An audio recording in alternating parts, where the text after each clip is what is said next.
Boeing didn't forget how to build airplanes. It made something even more dangerous. It allowed business pressure to influence engineering decisions. Two planes crashed, 346 people died, and behind both disasters was a software system many pilots barely understood. The problem: the Boeing 737 MAX was designed to compete with Airbus's fuel-efficient A320neo. Its larger engines changed how the plane behaved in certain situations, so Boeing added a system called MCAS. MCAS could automatically push the aircraft's nose downward if it believed the plane was climbing too steeply, but the system could rely on incorrect data from a single sensor. One faulty reading could repeatedly force the plane downward. Boeing's beginning. Founded in 1916, Boeing became one of the world's most respected engineering companies. Aircraft like the 707 and 747 made Boeing a symbol of safety, innovation, and trust. But over time, the company's culture began to change. The turning point: after Boeing merged with McDonnell Douglas in 1997, financial targets and shareholder returns became increasingly important. Then Airbus introduced the A320neo and began winning major orders. Developing a completely new aircraft would take years and cost billions.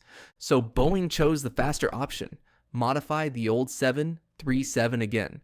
The result was the 737 MAX. The hidden strategy: Boeing promised airlines that pilots would need minimal additional training. That made the MAX cheaper and easier to adopt.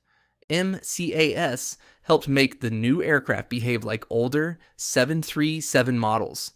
But many pilots received limited information about the system.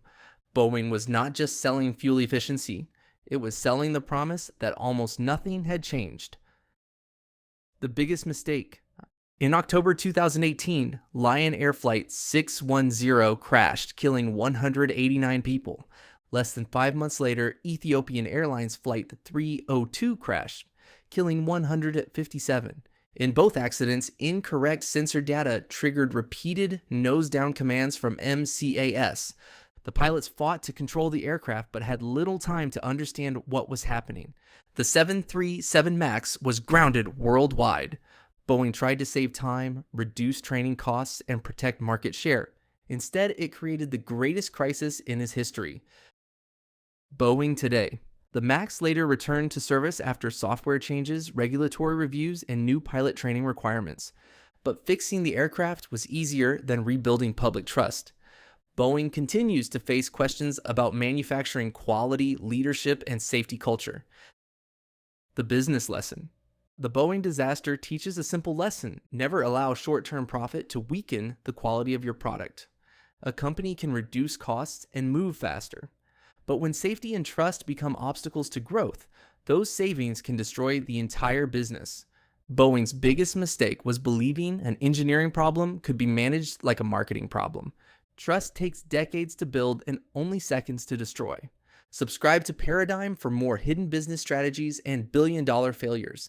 And tell us in the comments, was the 737 MAX disaster an engineering failure or a leadership failure?